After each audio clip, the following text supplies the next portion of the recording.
For the past 20 years or so, the Canadian Forces has been heavily engaged countering violent extremist organizations, especially when we look back towards Afghanistan and Iraq.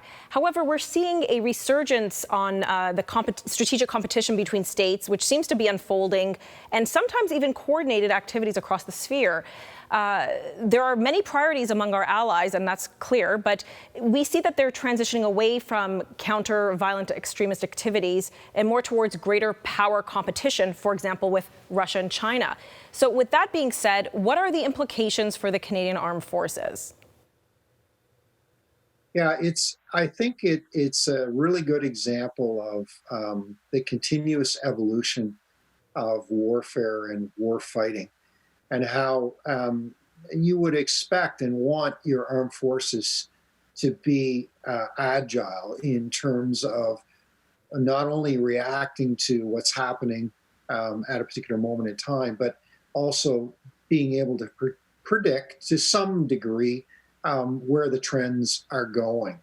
You know, in the late '90s, it probably would have been not unimaginable, but very unusual that somebody would have seen the kind of asymmetric and violent extreme organizations you're referring to playing out as quickly and as aggressively as it did.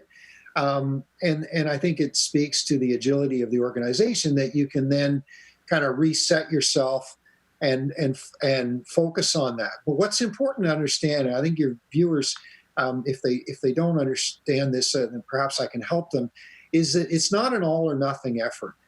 Even in a small organization like the Canadian Armed Forces, you don't have the luxury of a binary approach to these situations, and you have to maintain what we would call the warfighting fundamentals, and then you evolve the nature of the specific aspects of whatever the conflict is going to be or is to those new circumstances. But you're always sticking to the fundamentals. I guess you could use a sports analogy. Any team sport. I mean, the sport doesn't change, but every game is different, and so. But it all goes back to knowing the basic skills and then being able to react or forecast what's going to happen. And so that's what's going on. And some countries, yes, some are shifting faster than others. Some are making their shift more pronounced. And we tend to be fairly evolutionary in Canada and within NATO for the most part. And I think that's held us in good stead, certainly over my career. COVID-19, it's obviously wreaked a lot of havoc on our economy. We're still suffering through that. This has led to a lot of calls for some people to that Canada should reduce its defense spending, especially when we see through technological advancements, through AI and unmanned warfare, if you will, that the technological advancements does raise the cost of defense. So I guess my question is, where should the Canadian Forces invest, and perhaps where should they be divesting? Yeah, it's let's not underestimate the impact that COVID has had and is going to continue to have. Right. I think, notwithstanding the immediate health impacts and the secondary impacts that we're seeing play out on a daily basis, we're in this for the long haul from the perspective of the tertiary impacts on the economies of the world. And of course, there will be pressure. People are going to look at this and say, well, can we afford this? Right.